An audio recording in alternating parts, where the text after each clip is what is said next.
everyone. Welcome back to the Artist Forge Live. My name is Nicole York. I'm going to be your host for this live stream today. And with me, of course, are your wonderful and talented co-hosts, Matt Stagliano, Becca Bjorky, and Bassam Sabah. And we are here today to learn how to think like artists.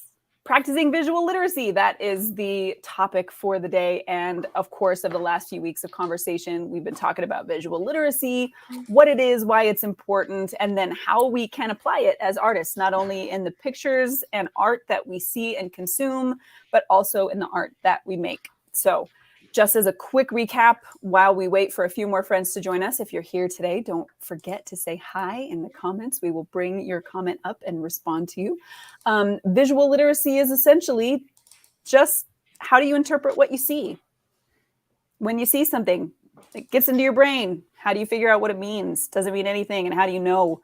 And then, of course, just like literacy, when we are reading the written word, there are certain keys and levers that can help us understand something. In visual literacy, like composition and color palette and subject matter and all of that good stuff. And of course, context and everything else. So if you're here today, say hi, let us know. We want to say hi to you. And while we're waiting for friends to say hi, Matt, Bassam, Becca, how are y'all today? Doing great. Yeah, my tub is still in my office. Yeah, that's a thing. A couple weeks later, talked about it last time. It's still there. Yeah, but it's going in this weekend. So everything's been good. Working on the house and almost done with one room. And did you finally take a shower since it's no shower yet? Nope, still haven't showered since March. Nope. Good thing we're on. We don't have smell-o-vision, huh? Exactly. Nope. A lot of patchouli though. A lot of patchouli. It disguises a lot. A lot. Yeah. Bassam, how about you? How are you doing? I'm doing just fine, getting ready for a big weekend of partying and celebrating. So. All right. Yeah. I'm jealous. You're welcome to join us. I wish I could. What are you celebrating, if you don't mind my asking? Tomorrow, my daughter's being called to the bar as a full-fledged lawyer. Yay! And Saturday, a big pool party for my son's, kind of his wedding, but he kind of organized a pool party for all his friends. They got married in Las Vegas, as I may have mentioned once. And they're having this party on Saturday for friends and family. Outstanding. Yeah, well, congratulations. At our house. That's why. Right. Yeah. I gotcha. Becca, how about you? Chilling, doing my Becca things, making doing weird stuff. Living that best Goblin Queen life. Yes. We've gone full goblin. You guys saw my feral child earlier with the vampire teeth, and she put makeup all over her face, and she says, "I'm going to war," and ran off growling. So I support her. Yeah. Ask her if she needs a general. She is the general. Oh, okay. What about a captain? I could be a captain. She will take servitude in whatever she can take it. So. You've got that role filled, so she goes to school this year, Mom. It's okay. So soon. 1 month. Hey, a question completely off topic. Yep. Have you guys been looking at Pratik's AI stuff? Mm-hmm. Yeah. It's like unbelievable. Join us, Bassam, in the robot. Yeah, I know. I tried once. Come along to the robot. Yes. No, I'm in there. I'm in there. I tried once. I just haven't taken the time to do something properly. But Pratik came up with a how-to guide, so I'm gonna study that first. Nice. I signed up for Midjourney yesterday and got so confused because I'm not a Discord user that I didn't know if I was going to be that guy that types the wrong thing into the wrong room with the wrong prompt. And then suddenly I'm like, loser, boomer, get out of here. Like, so I haven't done anything. I'm cautiously How do you choose approaching a room? it. Yeah. Kind of I like think this. it's actually there's limitations. So if you don't have access or you don't type the correct prompt, I think it won't let you embarrass yourself. So you need to make stuff in a private conversation with the bot. You'd be Send surprised a private how I message can to the embarrass bot, myself. and then you can make everything in there. Oh, you Super can easy. do that. Okay. Yeah. / imagine, type in what you want it to do. That's it. That's all. This is foreign language. Oh, you don't have to choose a room first, or no? You could just have a conversation with the bot and do it all in there. God. It My keeps it best all friend's hidden. a bot. Sneaky, sneaky. Okay, we can talk about that another time, though. However, yes. I did actually make a couple things in Midjourney specifically for today to Oh, see what it would come up with and whether or not you guys would be able to read the intent behind the creation purely by what it made. So, if we have time, that might be something worth doing. So, it's all right. Who else is here with us today? I see we're grabbing folks and losing folks. We want to say hi to you. And remember, if you want us to be able to see your name, you need to give StreamYard permission on Facebook, unfortunately. But if you're in any of the other lands like YouTube, say hi. We will grab you and bring you up. All right. So just to kind of recap where we're at, we were discussing visual literacy and the 3 pillars of visual literacy, according to me, because I make up the rules.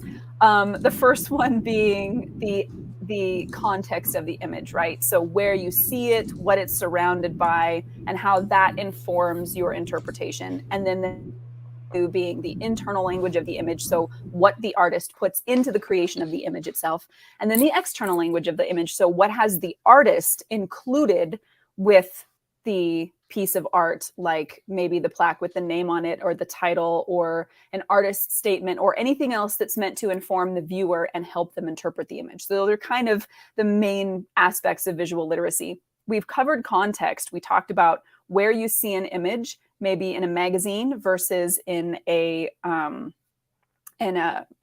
museum or in a hotel or somebody's room, versus like the culture that the image is shared in and how culture helps us interpret the things that we see. And then we are now starting to move into the internal language of the image, the things the artist included in the creation of the piece of art. So we talked about the influences that we have, and of course culture is included in there, but what kind of art we consume and how that has an influence on what we make. And we talked about what else do we talk about, y'all? Help me out here. I have brain fart. I clearly need another bite of brownie. I'm unmuted, but subject. We talked about subject. Right. So what's the subject? The subject was the subject. And Indeed. theme. We talked about theme. Theme. Themes, Yes, we that's right. did. Yes. So we covered already some of that internal language, and now we're going to actually look at a few images, and we're going to approach these a little bit differently. So if you have been with us in the past, when we use visual literacy to try to deconstruct an image, we start by how it makes us feel, and then we ask why. This time, we're actually going to look at the images, and we're going to state what we see. So what do we see? I know that's a really broad question, and I'm leaving that open to your interpretation to answer as makes the most sense to you. But I would love for you to keep in mind, what is this for? And the reason that I'm framing it that way is because when we talk about things like context and culture, there are visual cues that will let us know the purpose of an image. We can usually tell the difference between an advertisement and a portrait. Why? Something's happening visually there that cues us in to the purpose of a thing. And I want to see if maybe we can pick some of that up as we look at the different selections of art that we have for today. So before we start looking at those, yes, they're catching it too. Subject matter. Does anybody have anything that they want to bring up or any questions that they want to ask before we actually spend time looking at the images and trying to break them down? Yeah. No. Friends in the audience, if you have anything, now is the time, because we will start checking out some of this cool art here in just a second. So we have some photographs, we have some paintings, and even a sculptural piece. It would be considered a sculptural piece, don't you think, Becca? The Man Ray piece. Yeah, I mean, technically it's a ready-made kind of. Yeah, I guess I consider them still kind of sculptural. I think if it's like a thing, I always think of it as sculptural, but Sarah's here. Hello, Sarah. So glad to have you with us today. All right, so let's just go ahead and begin. We're going to start. I'm going to share this first image that we have to look at. So having a look at the image, what do you see? What is this? If you're in the comments today, if you're hanging out, if you're in the audience, we want to hear from you too. Make sure you share. What do you see? Oh, it's Sharon. Okay. It's our friend Sharon. I'm sorry, Sharon. Okay. I see a pretty lady. Bassam, you got a portrait. Becca's got a pretty lady.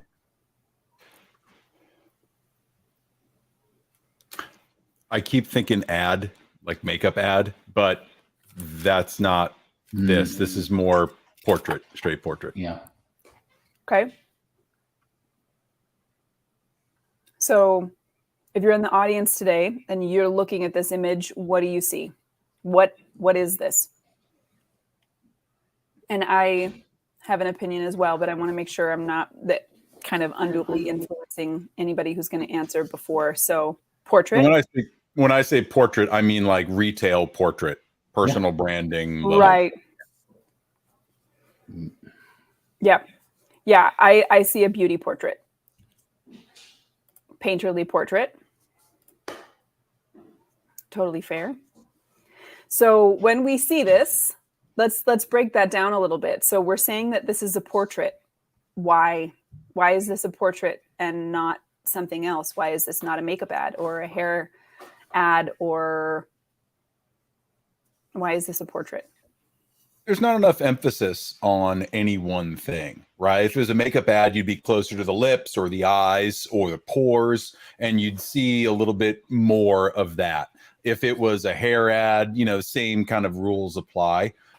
Clothing, jewelry, nails, anything like that, I think would be called out in a different composition, and you'd have a different focus for your eye.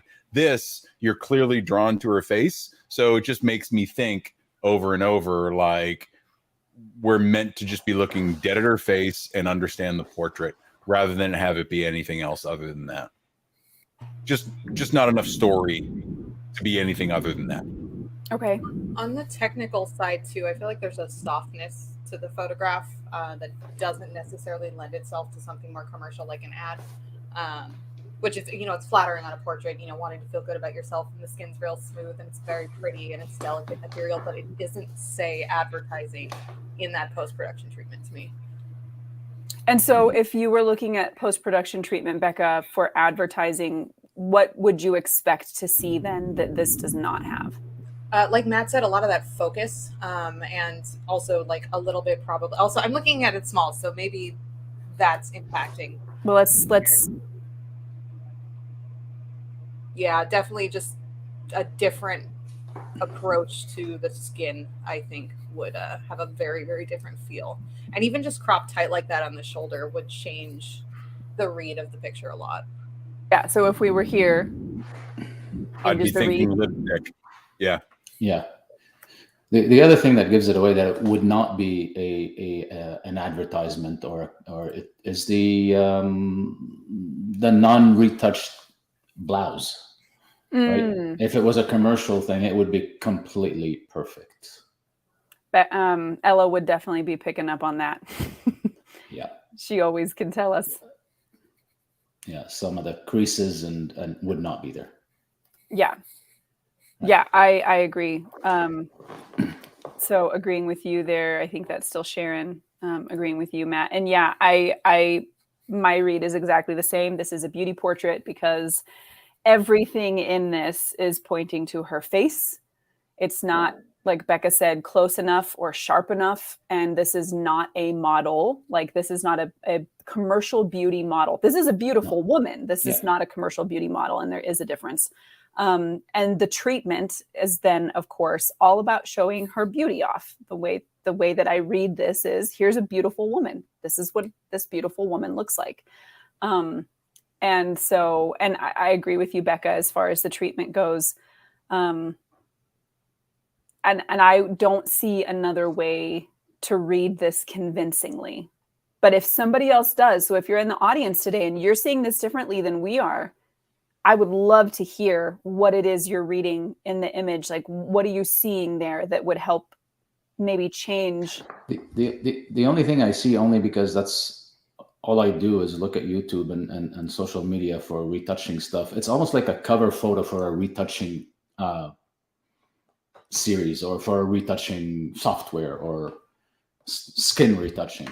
That's what it looks like. And yes, she's it's a nice portrait. It's soft, but there's so much retouching on the skin that the white is a bit just the shape of the highlights on her face is leading me to say that, right? It's a bit overdone.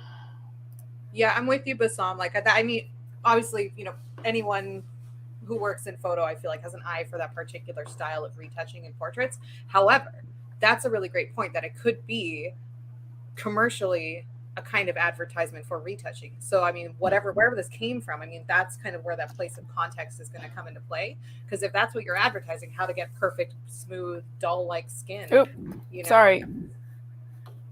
That's for later conversation. Yes, now we're done. You're confused. Now you confused us. Jesus. Sorry. Yeah.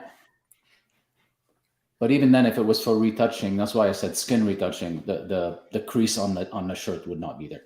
So now, and then I'll actually jump in here. And I know we're trying not to spend too much time on a single image, Matt, but I think there's a really good point here. Now, let me ask you this. You would see this as maybe, so Tony's saying he sees that kind of porcelain effect on her skin. Mm-hmm. Totally agree. Yeah. Would you see this as retouching for high-end anything? High-end beauty retouching the face. I wouldn't personally. Software, quick and dirty software. I would see software 100%. Right. Sure. Not a professional retoucher. It's software that does that. Right. Sure. Yeah. Portraiture, anything like that. Yeah, I could totally see this. Because it has that overdone effect. Right. Yeah. Yeah, I think there's something in this, and I'm not, we're not getting into necessarily analyzing the image, but I love that comment about it being software, because software loses that nuance where we would dodge and burn differently, but a software is going to look at tones in a different way and make decisions based on that and make it as consistent as possible. And that's what this absolutely feels like. It's like a Portrait Pro or a Portraiture or something to that effect. But right. Yeah, great call, Bassam. But I mean, it'd be a great ad for that, to be like, hey, one-click retouching, boom, done. Exactly. Right. Retouch for me. That's what it looks like. I don't know if you know that program or that. Yeah. Yeah. Totally. And I think that's a really valuable thing to look at here, because, and I'll just throw out a couple of things from my experience, right? But if there are a lot of things that give away the purpose of this image that are not related necessarily to technique, such as the makeup, right? Like This is very much beauty portrait makeup. This is not commercial beauty makeup. And even for the powder that's been used and the shine that's been placed, these are not the kinds of shine that you see in like commercial beauty type images, right? And then a lot of the retouching, which I know Pratik would be able to point out very clearly, but these would be softened. The skin goes gray here. Like, there are little things that if you are retouching for commercial beauty, you will pick up on. And the only people who will see that are the people who know. So like, that's a big point where context comes into play, right? Because we talked about how not only does context inform how we make an image, but how we read an image. And so if you've never studied it or learned how commercial beauty gets shot and retouched, you would not necessarily always see the difference, because to you, this may look like something that could be on a billboard because it's not a thing that you studied, or the small details aren't necessarily things that you've broken down to be able to read maybe some of the more subtle differences in, like purpose and intent. And again, it doesn't make it a bad image. No, it's not at all. No. It's my truck and a drag racer are both cars, but they're used in completely different ways. And I think that's the same kind of thing with this. This definitely has its place in the photographic universe. It's not, I wouldn't consider it commercial. Yeah. The other little detail that gives it away in terms of not being commercial is the nails wouldn't be 2 or 3 weeks old. I don't know how old these nails are, but there's actually space. The fact that you know and read that, Bassam, I love it so much. Yeah. I love it. Zoom in you're on absolutely them. right. How old are they? You're How old absolutely is that? right. 1 week, 2 weeks? Yeah. Yeah, I don't like, know because I don't I don't even have any. I have Not to keep bad. them short so I can climb. But yeah, that's a completely perfect point. I love you, Bassam. Oh, That's a man who photographs women, guys. That's how he knows. but this is my type of simple portrait, but with hopefully better retouching. Let's put it that way. On the skin, anyways. Right. Okay, so we started with this shot just looking at it to see what we could read. And for many of us with a portrait photographer background, the things that we can pick up obviously come from what we know. So friends in the audience, like we need to hear from you. Make sure that you're kind of sharing what you see. So we're going to move to the next one. I picked these two images next to each other for a really specific reason. So I want to start just by asking everybody, friends in the audience, what do you see? Share that in the comments and we will bring it up on screen. More pretty ladies. Yay for pretty ladies. Again, my eye is always drawn to your background, Nicole, with that like underwear thing under the picture, you know, from the background image. Like it's always there. Sorry, I'll pick a new one. Yeah, I mean, that's more commercial. Like I could see clothing, coat commercial or magazine, you know, but again, that you know, there's like creases down in the skirt. But what do you see, Bassam? What is the subject of this picture? To me, it's the outfit. To me, it's the scarf and the coat and the hat, obviously, but it's the outfit. Yeah, totally. Right? There's nothing about the woman that's particular for me. It's just a modeling clothes. Yep, and I think I'm assuming this is Sharon again, branding type portrait. She said This screams small brand Instagram ad. That's right. Fall season, small, as Sarah says, small season. Yeah, fall season, comma, small brand. This could very easily be an e-com on somebody's website, right? Like product shot, lifestyle that's what I'm getting at. Yep. It's all about the jacket and the tones, and I'm waiting for fall sale 2022 to slide in from the sides, you know, and it's very much that. I like this. It's definitely an ad for the scarf or the glasses or the jacket or whatnot, but the tones all lead me towards the jacket, and that's what's trying to draw the attention to. So, and Sharon is saying this woman has style. It's a beautiful image. Yeah, I think at least for me, everybody's reading this one right on. This is very much about the style. And of course, that means it could go in several places, right? Like if she's an Instagram influencer for like style, this could totally be on her page. If it's a small brand, this could totally be on her page, but it's definitely about the clothes, right? Yeah. Yeah, so For Sharon, sure. catalog, that's what she was thinking. Yeah. Yep. So what leads us to say that? When we look at this and we determine this isn't a portrait and this is not high-end, like a high-end ad, right? What leads us toward, right. So what's leading us toward like small brand clothing related? Why do we read that? I think typical pose. I mean, the pose really gives it away. I think for me, it was a couple of the things we talked about in the last portrait, right? The skirt has a couple of wrinkles and things in it. So it's not high-end retouch, which led me to the small brand part.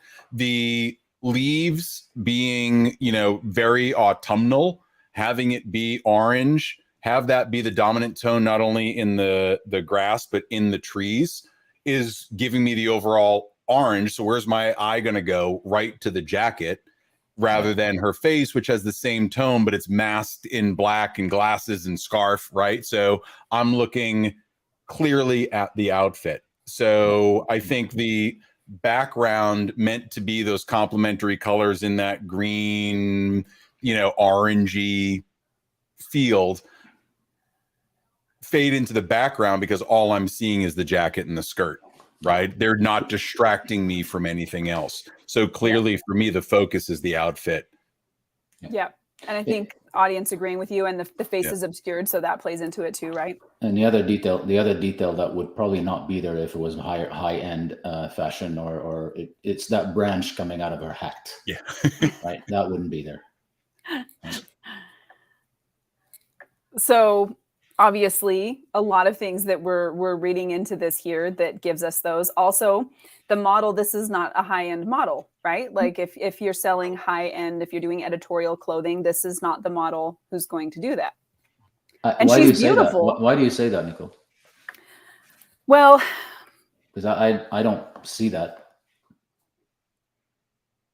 the way that she's been treated, the type of brow, the makeup that she has on, the pores that are clear in her skin, the overdoing of the sculpting in the cheekbones, all of that kind of stuff.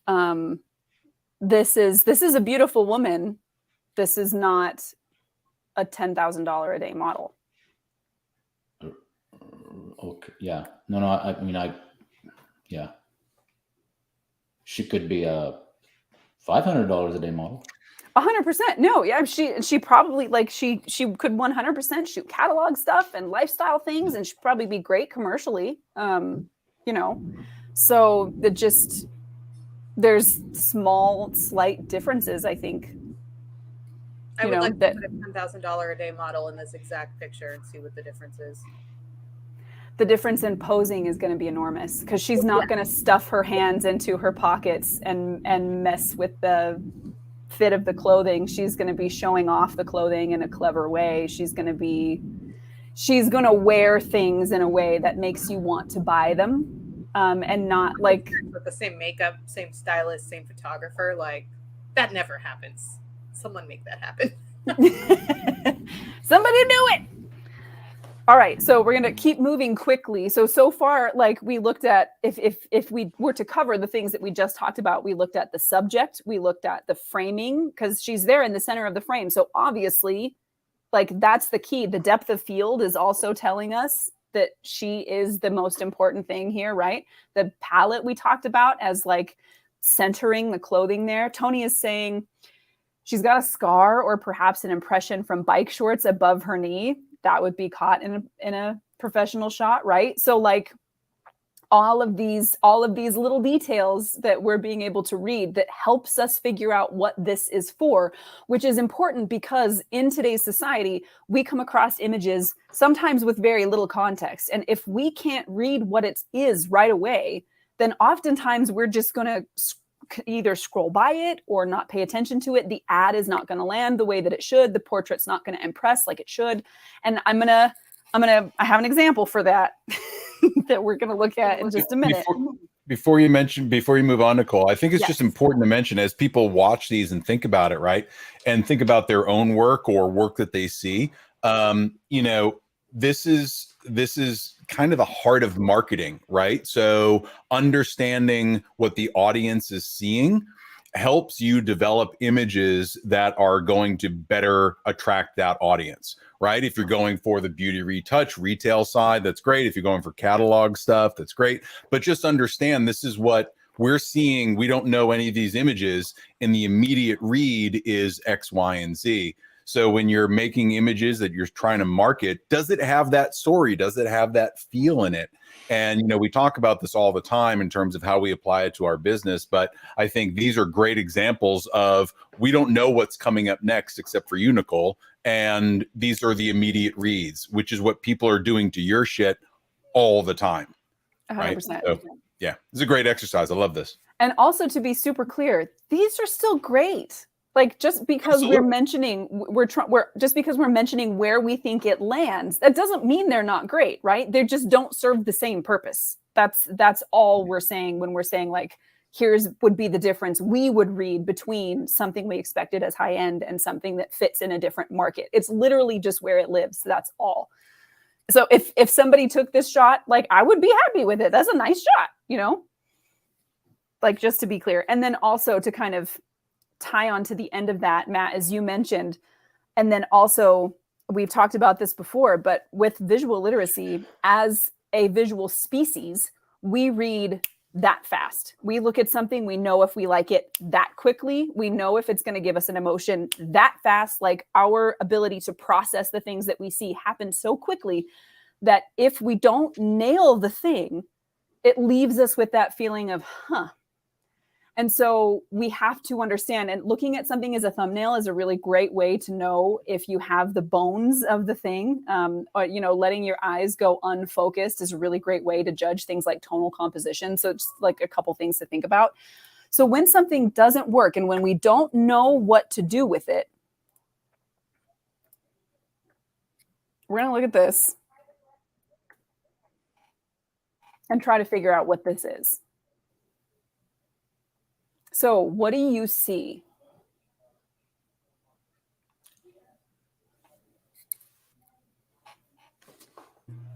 I see a man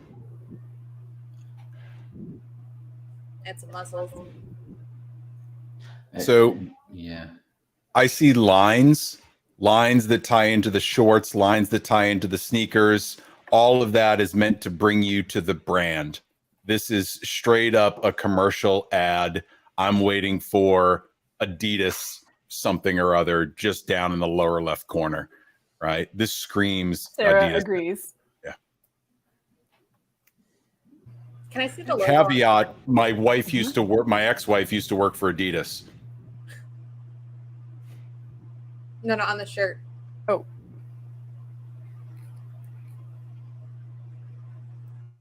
Adidas. oh. But it's not obvious on the shirt, which On would the be, shirt, it's which not. would be surprising. Yeah, you figure you would have them the other way around so that you can see the name on the. No, I see that differently, Bassam. I see it as, wow, that shirt looks great on that guy. I want to know who makes that shirt. I don't need to see the logo. I just want to figure out who makes that shirt. That's the way that I read it, but I get what you're saying. Anyways, I'm not going to say much anymore because Sharon thinks I'm being too picky today. How are his nails? That's the important thing. That's what everybody wants to know. So I'm curious. So we've got the clothes here, right? Let me ask you, aside from the clothes, does this actually make sense to you? Nope. No, not to me at all. Nope. What is this pose? Even This the isn't a hands. dance. No. It's not athletic. He's not kicking a soccer ball, or he didn't just get done with a workout at the gym. The hands are kind of odd. I'm going to challenge that a little bit. I see a couple of things, right? And this will get a little bit deep. Maybe it's the lime truly that's hitting me a little bit harder, right? Spit it out. But just say it. what I'm seeing is reinforcement of the Adidas brand, which has been a cultural icon for a lot of years, right? You've got B-Boys, you've got Run DMC with the white shell toes, right? You got a lot of throwback there. You've got athleticism, right? You've got tight fitting. So it's fitness, it's, all sorts of athletics, but it's not connecting to one single sport. It's like, if you are an athletic person, you like to dance, you like to do things actively, this is the brand for you. And I kind of like that the pose isn't something obvious. It's just showing that this person has a lot of athletic capability. And that is the idea that comes through to me, rather than what is the linear story that we're looking at. I kind of like the fact that it's just really bright and you're drawn right to this guy and you're like, wow, I can't do that. There's just something athletic about the whole feel of it. And that's what I like. You know what gets me is the angle of, like, the perspective of the lens. And I feel like that does something that detracts from what could be a very powerful athletic pose and image, is this downward angle of the lens that's making his feet feel smaller. So my pug she just thinks she's going to die. I don't know. We're going to do something, which I'm pretty sure that we're allowed to do, since it's for the purposes of, critique and education. And we're not making any money from this. So we're about to find out. This is what Adidas ads look like.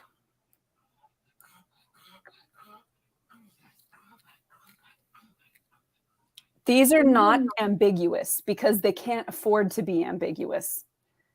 Marketing images have to get the point across now. They have to get the point across quickly. And they need you to know exactly what it is you're doing if you're going to be wearing and doing things with Adidas, right? We have a lot of similarities.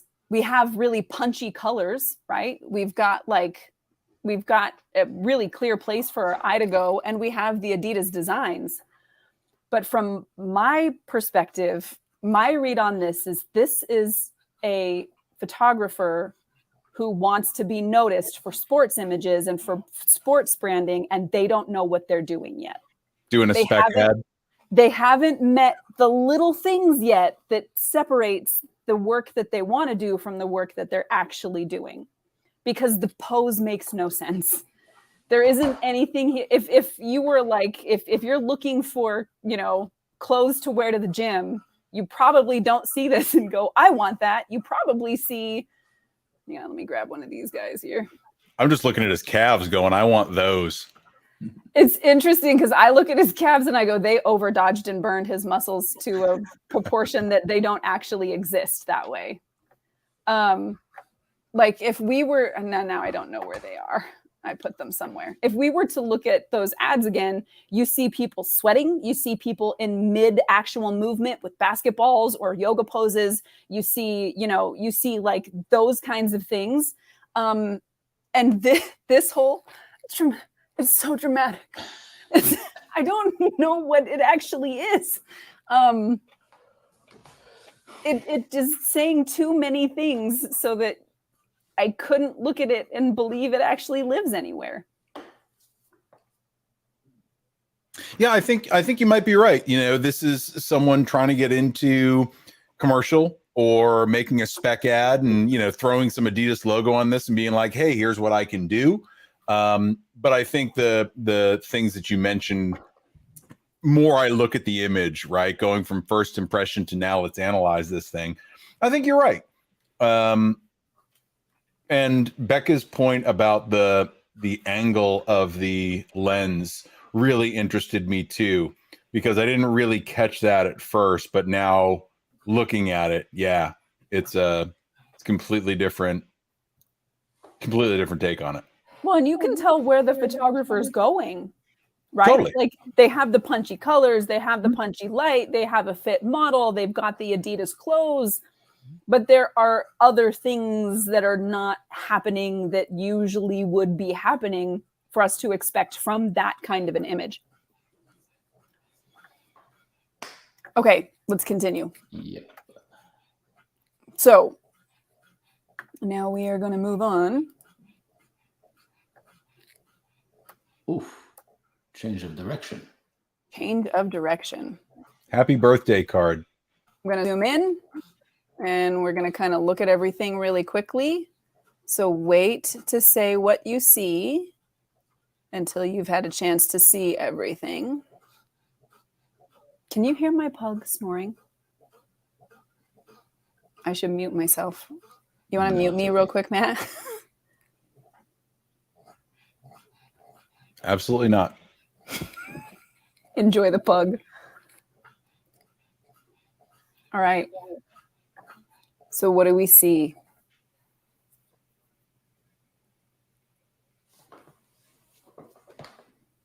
What is that instrument on the floor? I can't really see it. Looks like a spec. Is it a specter? Is that the right word? I think it's a Scepter is what you think. Scepter, I think it is a spear. Spear. Okay. We have the pointy. We've got blood on the floor here. Yeah. Carpet is kind of messed up there. Yeah. Looks like a tipped over chair. Yeah. Oh.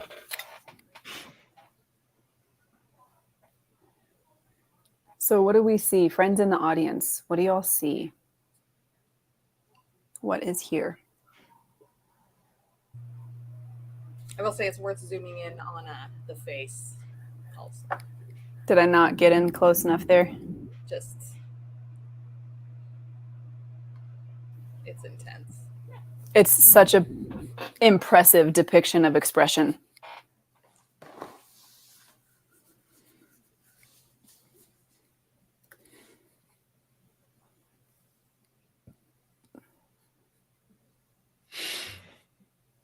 What do we see?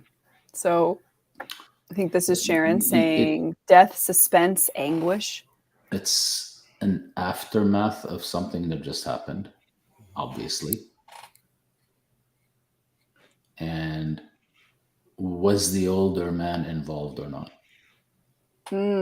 That's what I'm trying to figure out, because he's got blood on his face in kind of an odd way. If you zoom in, that blood is, you kind of wonder, where did it come from? So okay, let's trace it a little bit here. Okay, so we have blood here. Yeah. Coming back to his hands. Yeah. I cannot tell because of the pixelation if there is some on the shoe here of the elderly gentleman holding on to him, but it looks like there's some highlights. I cannot tell.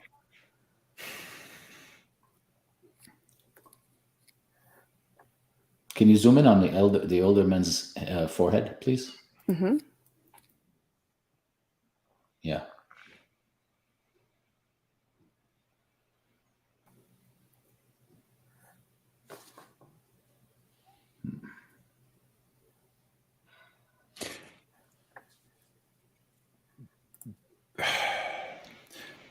This feels like suicide aftermath, right? Is what I feel like, but that scepter on the ground and no indication of any other third party, like that's what leads me to it. And this is a horrific thing gone wrong, son in front of father, right? He leaps up from the chair, spills it over, trying to stop this person from doing whatever they're about to do. Like there's a lot there. I'd like to believe that there's something outside, but the scepter keeps bringing me back to, did the father do it? You know, did he strike the son, as I'm calling them? Tony's, yeah, I think Tony's God, they're saying the same thing, right? Yeah. So that's the kind of thing, like argument, father-son argument, and oh my God, what have I done? That's the expression that I get. It's either, oh my God, what have I done? Or, oh my God, what did I just watch? Or what have you done? Yeah. Yeah. What about you, Fascinating. No, I'm in kind of in line with what's been said already. So do we feel like the only other thought is, could the old man have walked in? There was a third party. There's no evidence of a third party. Could he have walked in and he's come totally enraged, or at least totally in panic, and trying to comfort the guy, whether it's his son or not? Well, that would make sense if the blood pool is to camera right. It's as if he was laying down, because that's the side of his head. And now the older gentleman has picked him up and is just cradling him, right? So he walks in, he's over, you know. And so, yeah, I think there's a lot of what ifs here, right? But that's what I get from that pool of blood on camera right, and then how he picks him up off of that. There's no blood on that spear, is there? Or is it on the tip? Yes. Yeah, there's some right here. Hang on. Right there? Oh, is there? Oh, dang it. Hang on. Yeah, it's hard to see. So I think Matt made an interesting point, though, about the chair. And I think that creates some pretty interesting context there. Like, why is the chair knocked over? Well, there could have been a struggle with that third party. So then to kind of like clarify some things, we all agree this is what it's about, right? Like whatever this is what it's about. And we know that by the context clues. We know that by the framing. They're right there in the center of the frame. We know that by the contrast. They are the highest contrast point right there. They're bullseyed right in the middle. So we have a lot of, you know, even some of the lines that are here are kind of holding and framing them.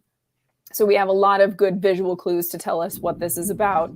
I have a and question. then context clues to guess at, is this involved, etc., and then deep emotion happening here. Now, so Sharon's saying there's so much story and invitation to imagine what has happened.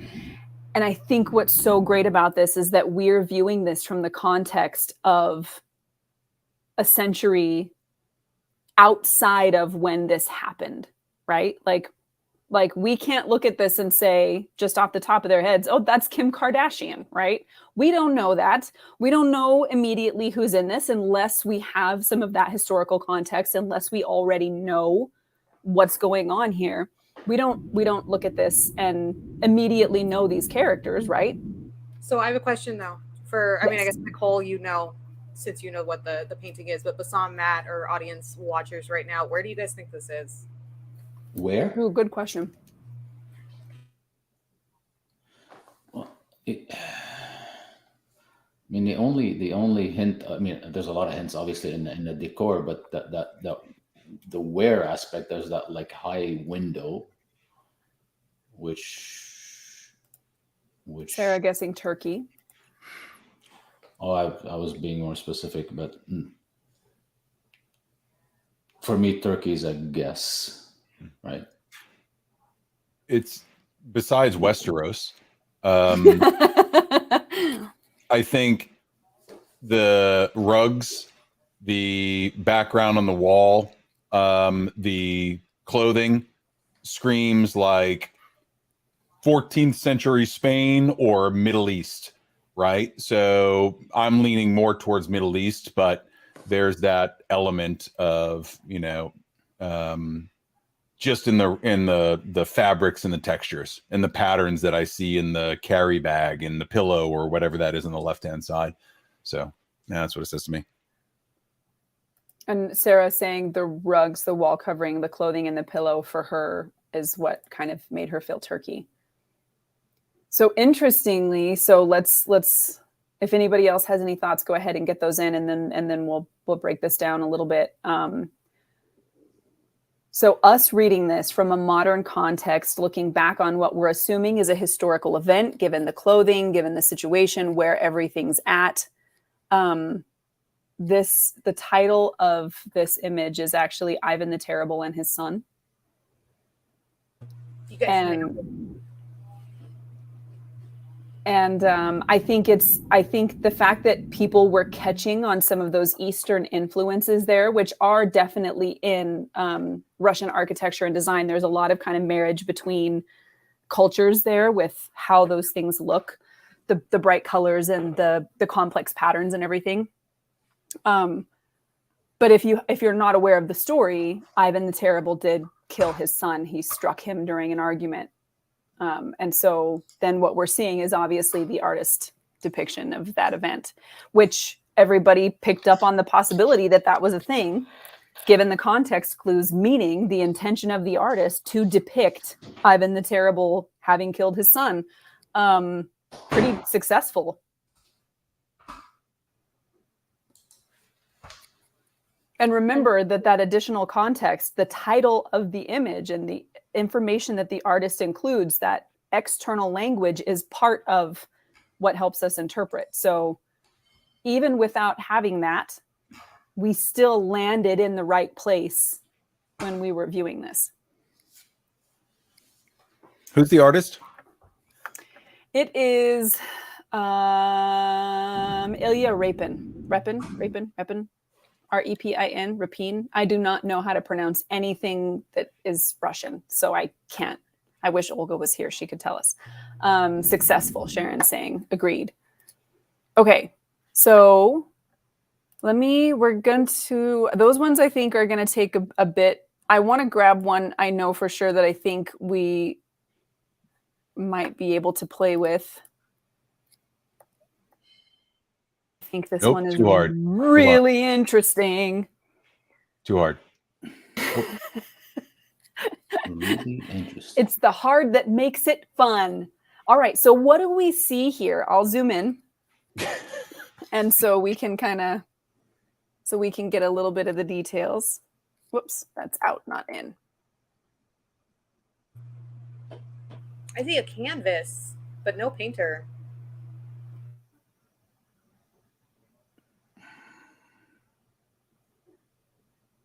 Thought that was a backdrop stand. I should not be looking at images right now. That's why we zoomed in close, man. Oh, now I see it. Okay, took a while. Now we Took got a while. it. So there's a painting on An easel. an easel, on a rug in a room with white walls, with white. I forgot the name for this stuff. What is it? Crown molding. So without giving away the detail that may help us interpret this, if we were just to come across this, what do we see here? We know we have the easel and the painting. Well, my first look at it, I didn't know that's an easel. I thought it was 3 legs that kind of end in space, and it made no sense. Right? And I even thought, is that a UFO out there? Until I saw kind of a string kind of, and then I said, is that upside down laundry? I don't know. It was really, really weird until I caught on. I love that Right. Sarah's wondering why the curtains are so short. So now we know, at least physically, what we're looking at. Do we know what it's saying? Or what does it say to us? I keep thinking like illustration in a book, right? For some reason, it doesn't give me any clues to say that that's exactly what it is, but it's just the feel of it makes it feel like an illustration in a book.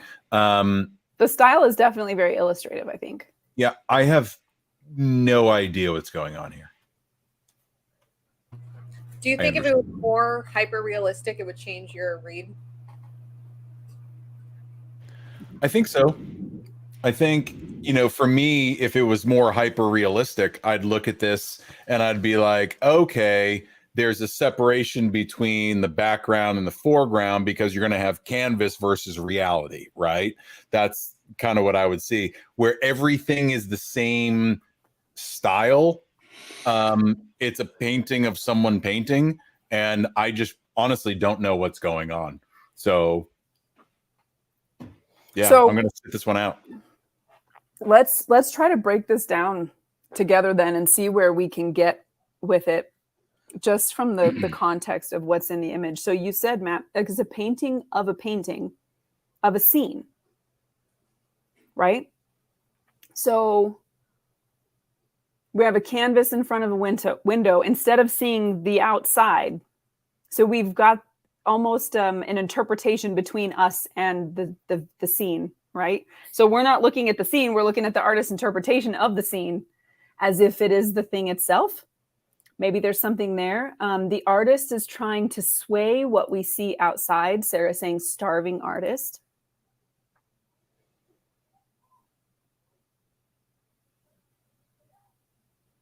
Clearly not an interior design ad because of those short curtains.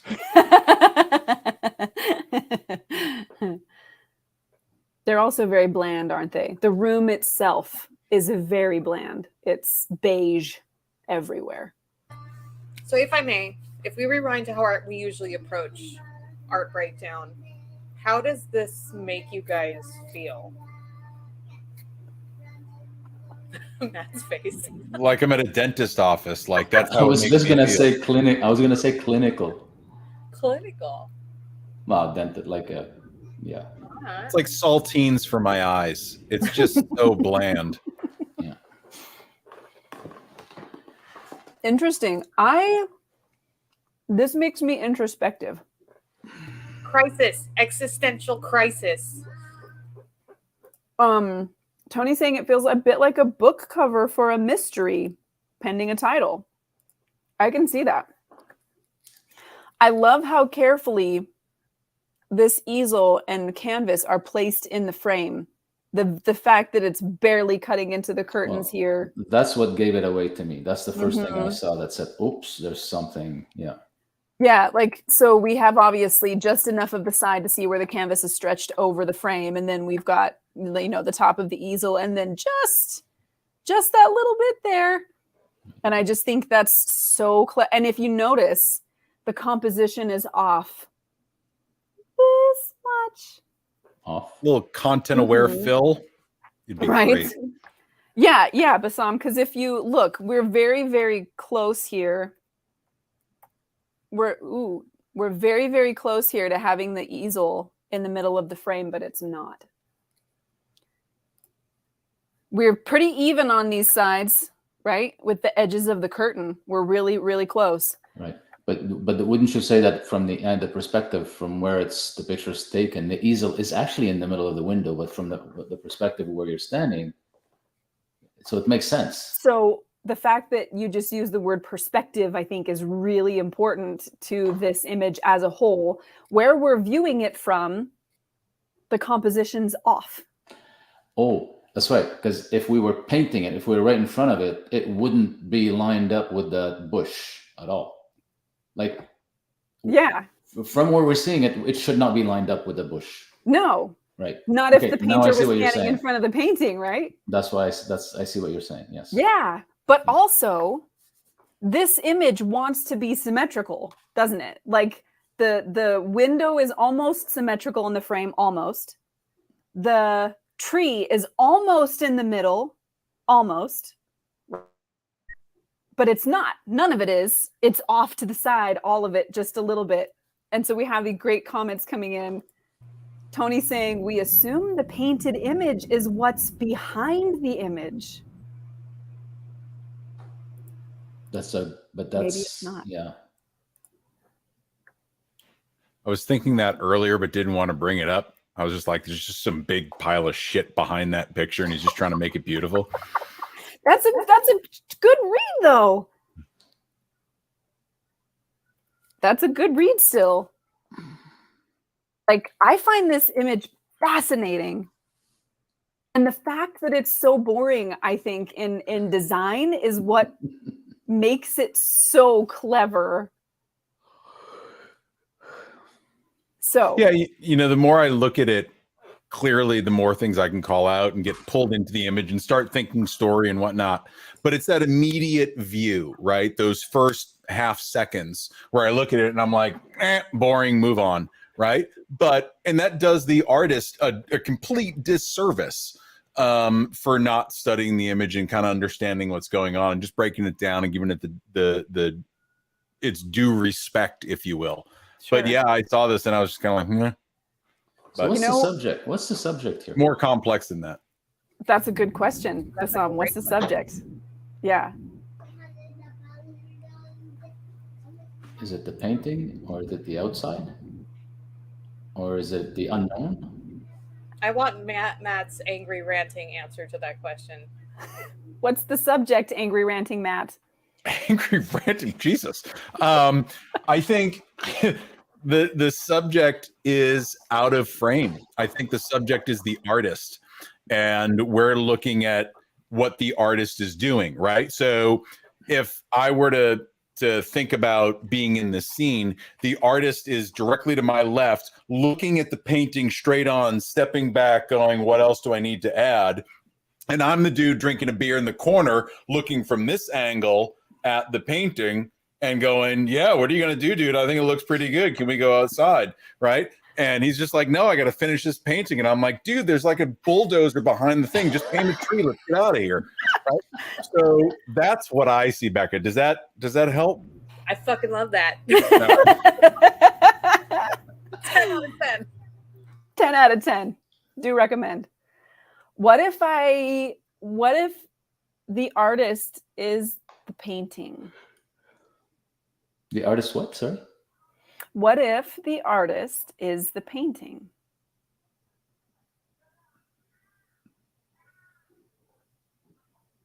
What did you have for breakfast today? So what do you do as an artist? Do you reflect the things that you see? Do you interpret for others to see what you see when you look at something? Yes. Yes, interpret. So is that what the painting is doing? Is giving you a view of a perspective? It's just a thought. But it's so boring. You know what it reminds me of? I know this may sound, if you guys remember, I sent you guys once two pictures of two prisoners, two artists or two prisoners inside a prison looking out the window with bars on it. And one guy, they're both painting something. One guy painted the bars and the other guy painted what's out there, what's beyond the bars, what it represents to be out behind those, the other side of those bars. I'm kind of making a parallel to that and saying, this is the guy painting the bars because that's all he can see. It's boring as hell. I'm really tuning into what Tony was saying, that this is kind of like the Joni Mitchell, they paved paradise and put up a parking lot, right? And all he wants to see is what he imagines is still out there. That's why it's placed so perfectly in this, because behind it is just not something pretty. So the artist is making something pretty to cover that view. I don't know. It's just that's what kind of that storyline is picking up for me. So go ahead, Becca. Give him the title. I will in just a second. I just want to share one more thing.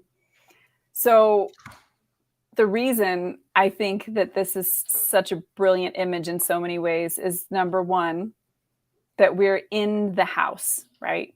Like the fact that we've chosen to be in the house. That's where the painter wants us to be in this image. And the house is boring. Like that's a whole part of it, right? Outside is pretty and green and lush, and inside is boring.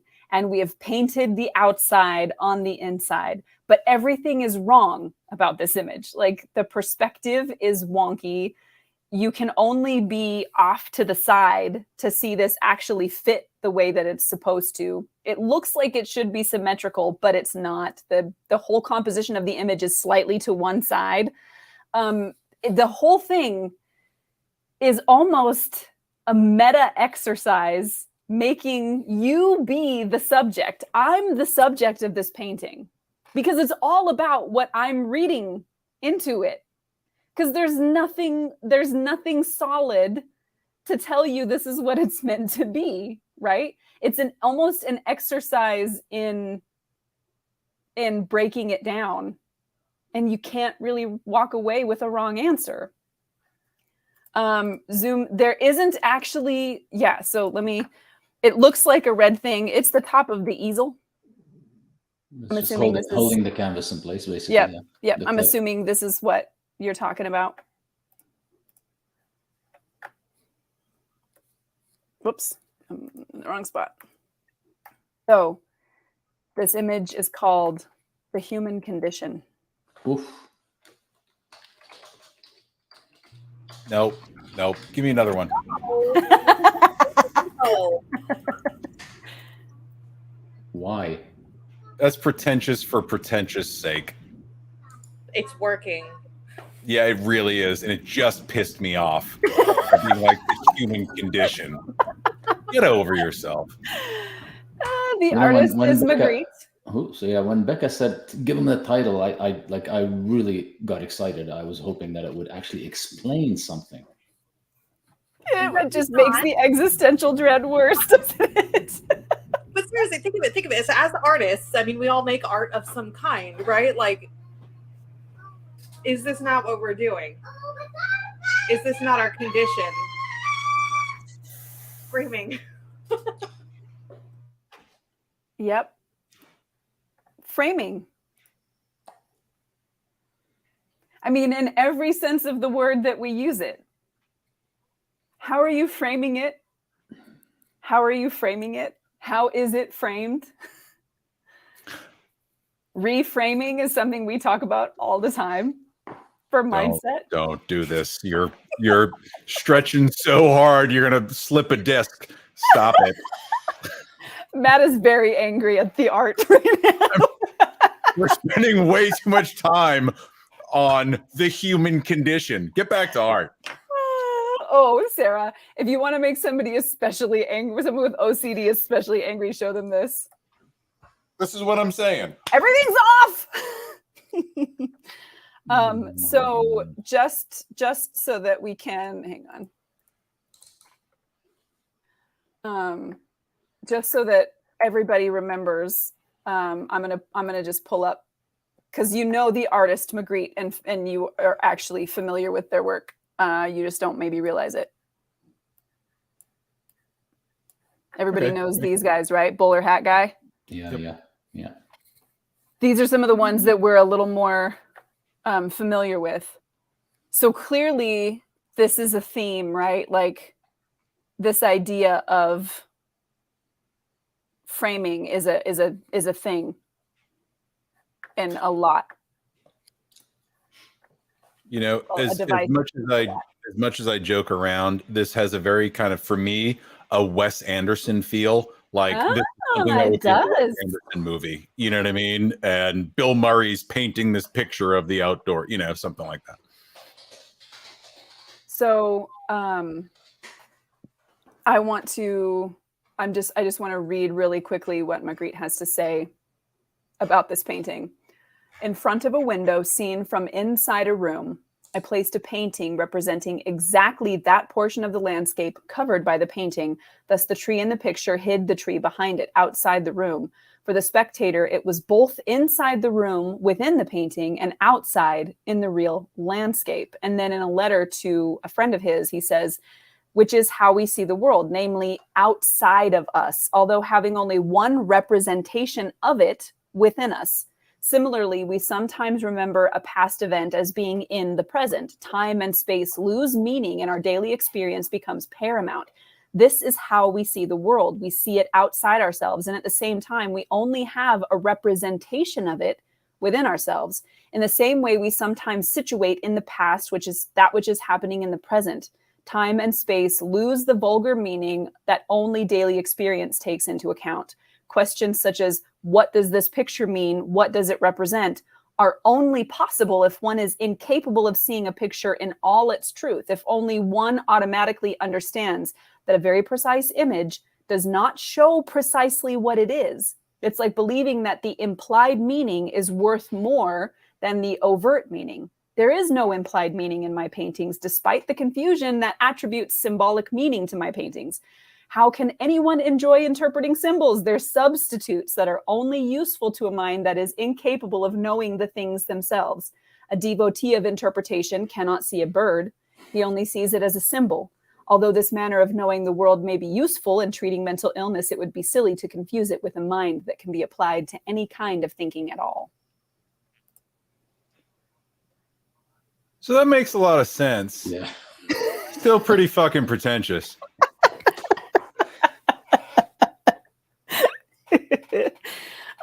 Sharon's saying, oh, my brain hurts. I love that we are ending really here. And of course, there were a lot of more images we had that we could look at and we could do another time. But I like this exercise. This was fun, yeah. Yeah, and just trying to figure out what it is. What is the thing, you know? Yeah. So if you're hanging out in the audience today, I would love to know, did you find this useful? And if you did, what do you think is useful about it? And then y'all, Matt, Becca, Bassam, do you guys find this useful? And like, what do you think, if you do, what is actually useful about it, you think? Poor Sarah, I'm sorry. We are. I think, you know, for me, the exercise itself allows me to look at images a little bit differently and really focus in, rather than it being just a visceral emotional response that we get to so much content all the time. It makes me actually look at it and say, what is this doing? You know, as kind of offbeat as I was, that's me catering to ego going, I don't understand this thing, move on, right? So looking at it, feel free to continue. I like it. Yeah, I'm just kind of like, I don't give a shit. There's millions more out there. But I think, you know, the more that I understand what you guys are seeing, it slows me down to look at things and catch all the stuff that I missed. And I love this exercise for exactly that, is hearing what. Now, tonight, it felt like you and Becca were kind of teaming up on me and Bassam, be like, let's see what these guys know, because we know all the things, right? But, you know, I love this exercise of seeing stuff that I've never seen before. I'm an uneducated art idiot, and seeing stuff and understanding, am I close to understanding what the artist had as an intention, or am I way off here in left field? I love doing this exercise. So yeah, that's what I got out of tonight, is just all new perspectives. Yeah, I thought it was a lot more fun than the way we were approaching it before. It's still different than what a typical critique is. Right. And there's a lot more room for really understand. I mean, like linking it back to the visual literacy, a higher level concepts of visual literacy, rather than what we were doing before, which is, okay, we talk about the emotion, but then we get into the specific things like tones and colors and framing and so on. So there's a lot richer discussion for me, and I enjoyed it more. I don't know about you guys. I like the weird stuff. You guys know that. No, but I mean, I like, just out of my own like practical applied interest, doing stuff like this is so important, specifically because of those different perspectives like Matt was talking about, right? And I love just kind of in general, like the idea of defining what perspective is. Like, say if I were designing a character, right? And so it's one thing if I give you our nice, here's our shot, our portrait shot of our character, but that doesn't give you the actual every perspective of the character. It's one single perspective. So like, say if you're doing a character sheet, you get the front and the back in action and what they're like, to get a full, more complete view of something. Or say like if you're designing a building or, you know, an environment or park or whatever the hell, you know, you have your front perspective or your back or your, you know, your aerial view, like all these different slices that create a different perspective that give you a more complete understanding of a thing. So having this sort of roundtable approach, and of course everyone out here who's been commenting, that's going to give us this more complete and well-rounded understanding of what art is and how it's going to impact our audience as working artists. So I like it. I love it too, and it keeps coming back to me for what I said at the very beginning of the call about the marketing aspect. What am I shooting? What am I creating? Is it getting my audience the way that I want it to? Does it matter to me, right? Because we've had that conversation as well. But yeah, these types of exercises, I think everybody should do on occasion with your own work. Look at it impartially and say, what is this really saying? Am I getting across the want to get across? And if not, how can I improve it next time? That's the way that I look at it. I think it's also too that like going out and finding those things that maybe you're not into. Like Matt clearly is not into like weird surrealist art, and that's fine. But you know, going and looking at it is going to make you think, you know, what the hell is going on here? Why should I like this or dislike this? Why do other people actually like this when I think it's really dumb? So I mean, it's going to help you understand your clientele. If you are working with clients, it's going to help you understand the greater like cultural understanding of your audience and what they recognize in art, like people who might recognize Magritte's other work versus that, you know, the human experience painting or human condition painting. Right. So forcing ourselves to go do things or look at things that aren't actually maybe of interest or even to our tastes is just going to expand our understanding of the world. Stop expanding my brain, Becca. It hurts. It hurts. I have a certain set of skills. Yes. Sarah saying, I really enjoyed it, made us think outside the box. Yes. And I think that's what I love about this particular exercise so much is we got to hear what is it that you see that makes you think what you think, right? Like when you see an image and you think a certain thing about it, what is it that you're seeing that you're picking up on that I don't see? And how can I start to see that maybe more and to like add that to my perspective and go, oh, but what about this thing that I didn't think about before? And Tony saying, I'm just glad I'm not alone in noticing wrinkled garments and the other small cues that separate a good amateur from an excellent professional image. And I think that's a great point too, Tony, because the more context we have for why certain things tend to belong in certain places, the easier it is for us to read them. But also we really can learn a lot here just by our own kind of struggles and stumbles to understand an image. And we have a greater depth of understanding in art than many of our clients do So imagine from the client perspective, the way that they are approaching that, even, without some of this insight, and how much, like you said, even earlier, Matt, like you have a kind of a gut level instinctive reaction to a thing that tells you yes or no. And then when you can stop and go, well, why no, right? Like, why am I having this gut level? Nope. Well, the picture's boring. The light is flat. The colors are boring. Like there isn't anything happening there that makes me want to see it. You need some kind of extra push to force you to stay in the image long enough, right? But we know that for so many of our clients, they are not out looking for an image experience. They want to see something pretty. And so we have to recognize the difference between what they're going for and how do we include those visual triggers that are going to make them go, ooh, as opposed to like,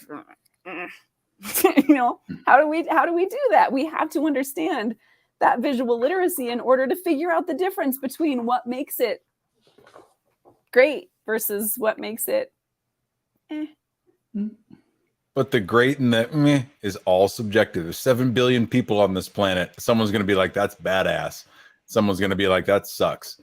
And you better know that about your audience. Just better know that about your audience. Yep.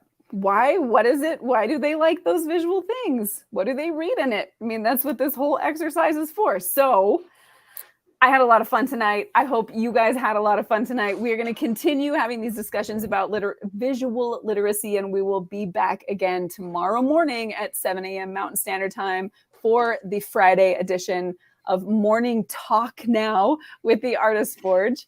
I hope y'all will join us tomorrow. We're going to continue discussing visual literacy. We're still on the internal language of the image. So we're going to keep going with that. So join us bright and early tomorrow morning. I'm going to look like a complete mess. I hope you guys are ready for that. Yes. Why no? 100%. I'm not even going to take a shower between tonight and tomorrow morning because I can't. It's true. That's what makes it such a good joke. Okay. All right. So join us then, everybody. We're so glad you were here with us. Also, don't forget, you can go check out theartistforge.com where there are blog posts and podcasts up that can help you learn more about how to think like an artist. If you are watching this from YouTube or if you're catching the replay and you're not in the Facebook group, highly encourage you guys come join the Artist Forge on Facebook. It's a private group, so you do have to answer a few questions to get in for the protection of our members, but come be part of those conversations. And we will see everybody hopefully tomorrow morning. Have a great one, guys. Good night. Bye. Bye, y'all.